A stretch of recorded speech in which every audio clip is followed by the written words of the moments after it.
Yeah, good to see you again. Excited for two more home contests before we hit the road in a few weeks for some great competition. Obviously, looking forward to another chance at Rutgers here on Friday, and then excited to play a good Michigan State team and then celebrate a pretty special group of alumni coming in on Sunday. And so, yeah, a lot to look forward to.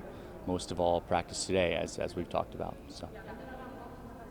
Can you talk a little bit how you're feeling about the season going into building momentum for the second half? Yeah, feeling, just mostly just super focused on the day at hand, right? I kind of joke with our players sometimes that when you go to the doctor's office or you go into first surgery, you just want someone who's, taking care of the task at hand. You don't necessarily need a lot of feelings or empathy, or you just want to make sure they can do the job. So every day, really tight focus on what we need to do that day is probably what I'm thinking about more than what I'm feeling. Is there a part of these runs that seem to be happening when the opponent gets a little bit of momentum in a set at a given moment? Are you paying attention to that? Are you sensing those kind of recurring runs happening throughout the season? Are you having discussions about that with your staff, about maybe ways to slow those down? Or if all of a sudden it's like a 7-0 run, okay, how do we stop this before it gets to 10, 11, 12, or, Yeah, momentum's a tricky thing. You can see it when it's not there, and you can swear that it's real, and as if there's some magical force working against you. But one thing I always think is momentum mostly exists in moments where we're mentally weak, and that we're susceptible to that. And so, what are our thoughts in that moment? What are our choices? What is our communication? And how do we get ourselves out of those moments? It's probably more of how I approach those moments, yeah. Did you send? Oh, go ahead. So in those moments, like a 14-0 run against Northwestern, can you talk about like finding the balance between making a change and trusting the process, or allowing your players to trust the process? Yeah, you've got limited options, at least in those situations, right? We get into the weeds on the actual row. I know what row it was and how we got stuck, but I think what you need in that moment is one good play from one player, to just kind of end things. And we had a bunch of chances in that moment to do that. And your opponents were also doing a really good job and serving really tough and not giving us any free points. And I know I remember it. We'll always remember it. We talk about it on practice, but mostly I was glad we were able to let that set go and get back to work. What do you see from Taylor lately? I feel like the results of her game are starting to show a little bit more, starting to hit a little higher percentage. Her service game seems really strong from an outside perspective. Something you all have worked on. But what are you seeing from her just overall the last couple of matches? Yeah, I think what stands out is some of the things that are hard to see. I thought her defensive effort has been significantly better. She's creating for us. She had double digs in a 3-set match for the first time in her career, which was a big accomplishment for her. Attacking with more range and more power, and I think Melanie Schaffmaster's doing a good job of setting her in a good spaces. And so yeah, you're just starting to see more of her. It was always there, and we're just seeing more of it now, which is a big deal for us. While we're talking about players, can you talk a little bit about Lydia Grote? She's one of your most consistent players, I would say, over the course of the season. Can you talk about her leadership and what she's bringing to the floor? Yeah, brings a lot. She definitely brings a lot of enthusiasm and energy every single day, which is extremely challenging to do, especially in a position as physical as hers. But most days look exactly the same. She's got a lot of excitement, enthusiasm, appreciation for what she's doing. She gets extra reps. She wants to be good at all parts of her game. She's tagging me about her play as much as I'm tagging her about her play on film, and just doing the things that great players do. Is the team finding a good sense of levity? Like, how do you describe sort of where they're at mentally as a team right now, and maybe how did they respond to having a solid week and getting a 5-step? Have you noticed anything from those results? Just really fully present. I think, yeah, one of the hardest things to do is to really be where you are when you are, and be really focused on being a student and being an athlete. So I'm starting to see their focus narrow into those big parts of their life where I know it's easy in this world to be anywhere you want mentally at any moment. And I'm seeing more of them being present in the most important spaces of their life, and that's a good thing for us, for sure. Anything more for Coach? Yeah, you dropped from the rankings for the first time in 8 or so years, I think. Yeah. Can you talk a little bit about your mentality and how that's going to impact how you coach? Yeah, I've been doing this a long time. I've been unranked before. I've been ranked number one before. I think you're more concerned about your character than your reputation, I think is probably the biggest thing. Who are we today, right now, in this moment? Who are we building to become in December is what I think about. When I'm there, I'm usually in a good place in terms of how we're coaching.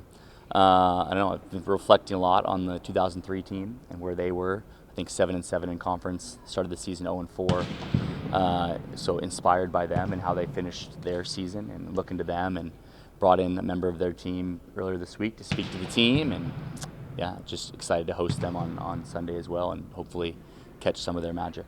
So. All right, all set. Thanks. I noticed that you were attacking the line, it felt like, and you were finding success down the line. Can you try to talk about a little bit how you approach your attack? Do you try to adjust throughout the season to what defenses are doing to you to find avenues where you can, maybe have success better than expected? Yeah, so something that the coaches and I have worked on is not deciding shots before I'm up there. Oftentimes when you do that, you're not really able to see the block as well. So I think something that worked pretty well was just seeing what was open, seeing where the blockers were, and just sitting down line. That was open a lot for me this weekend. And so it worked, and that's one of my favorite shots to hit. So it was just all around fun. When you're in moments when the opponent's really doing quite well, like they went on a 14-0 run, can you talk about what you think your role on the team is in that moment, and how you're kind of approaching the next point? Yeah, so I think something that I always try to think about in that situation is the play before it doesn't matter. The play that's about to happen is the only thing that we can control. So just really staying present in the moment and just focusing on what can we do in this next play to make sure that we win it. And it doesn't always work, but making sure that we're all staying focused and present in the game is something that I think I try to help with a lot. Help me understand something that for somebody who's never played high-level athletics. Is there a difference to you in winning and losing, or do you stay focused on just the process of what you're doing in a match and trying to just excel at whatever you're trying to do? You know what I mean? Like, say you lose a 5-setter to Creighton, you win a 5-setter versus Northwestern. Those matches might have had a similar level of play from your team. So I just wonder, like, psychologically, does it matter in a big way whether you squeak out that match in 5 sets, or how do you process that? I think we don't try to focus too much on we won, just be happy about that. We want to focus on the things we did well so that we can work on repeating them. But we do the same things when we lose. We look at things we did well, we look at things we could have done better, and we take those to really focus on taking them into the next weeks of practice, get better at them. So while winning and losing might have an effect on how you feel a little bit, it always has the same outcome of we know what we're doing well, what to keep getting better at, and what we really need to put more work into. Can you talk about what you liked seeing from your teammates this past weekend and what you want them to continue doing? Yeah, I thought this weekend, we had a lot of fight. I think, every team has some ups and downs and points and energy and stuff. But I think overall we had a lot of fight and we had a lot of will to go and work and to win. So that was really fun. I think we celebrated each other a lot too, which is something that might seem simple, but just celebrating each other has such a huge effect on the game and how we play. So I think I would love to see us keep doing that. Your energy is, even just as an observer, is very infectious. Thank you. And I don't know if that's a core part of who you are, or if it's something you work on to display, but it just is something that it just comes out of you every time I watch you play. And I wonder where that comes from, and how you learn to make that be a part of your game. Not just the talent, but your attitude towards being on the court. Yeah, I think a lot of that comes for my love for playing this game and this sport, and my love for playing it with the people that I get to play on this team with. I know every single one of us works really hard. We think about volleyball probably more than we think about anything else. But it just comes from how much I love this team and how much I want us to get better, how much I want to see us be successful. And like I always say, one of my favorite things is working hard with people who want to work hard and get better. And I think that's what we have on this team. It's really been showing the past few weeks. We've been growing a lot. And so I think just that energy you're seeing just comes from loving what I do. Facing Rutgers again this week, can you kind of talk about what you're going to do differently or pull out a win? Yeah, I think we're going to focus a lot more on ourselves. I think in our first game against Rutgers, we kind of focused a little bit too much on things they could do, not necessarily from the coach staff, but just as players. We were sort of letting things Rutgers did affect us and our mentality. So I think we're going to focus a lot more on being good teammates, being there for every point, celebrating each other, like I said earlier, and just really playing the game with the people that we're on the court with. I think that's just something that really matters a whole lot in how we play. Is there a part of kind of growing together as a team, going through adversity as a team, that makes a season feel different than just maybe wins and losses, rankings, goals, aspirations? Like, I wonder if when you're in these times where you went through some losses, maybe a point where you're kind of questioning and then you have some success, or does it feel like the team tightens together in those moments? Like you're almost kind of just the only people who can really understand what's happening with the team at that point? Yeah, I think when teams go through adversity, teams either start to separate and just sort of not be together, or teams really come together and they fight and they choose to want to be here every minute of every practice of every day. And I think that's where we've been a lot. We've been choosing to be here, choosing to put in the extra work and the extra fight, and we started implementing new player-led rules in practice just to make ourselves get better and just really enforce that work that we're doing. So I think we just really want to focus on staying together in those moments, like you're saying. Anything else for Lydia? All right, thank you guys. Thank you, Lydia. The key moments. Can you talk about like what you were going into the game thinking, like what you're Yeah, I have been working really hard in practice before and after, just on some key things that are really going to help the team all together, specifically blocking, finding ways to win a one-on-one block, hitting deeper, hitting some shots that, I'm not particularly used to that will really help the game, really help the team. So kind of expanding my area as a player in the gym has really helped me get to that point on the court. How are you finding the just kind of the offensive system, the offensive flow, and getting involved as a middle on the attack? And Yeah. I know that for Melanie, she said that the way that this staff kind of runs their offense, it's a world of options, and you kind of have to get used to that. Is that something that you're working to figure out too, as a middle block, and building that with her? Absolutely. I mean, my mindset is to always be available in transition. It doesn't matter if I'm going to get set or not. Having each option up is crazy for our game, and I know we're working on definitely, balancing out all the type of sets and everything so that we can keep our, everyone on the other side of the net guessing. You know what I mean? So that's a really big part of our game, and we've been incorporating that a lot in practice too.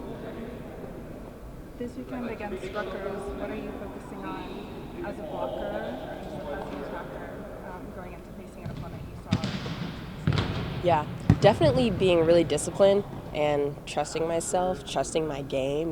We have been especially talking about working hard in practice and being really particular on the details, and then going into the game feeling really confident, knowing that we've done this all week, and to kind of let go a little bit more and play freely because we know we've done it 100 times. During a season where you've had moments where it's like the team can hit such highs, right? Like you can feel like everything is working and that energy kind of ripples. Yeah. Then you've had moments where maybe it has like an ebb, like against Northwestern, you go on a run where all of a sudden it's like maybe things aren't working or something's just a little off. Yeah.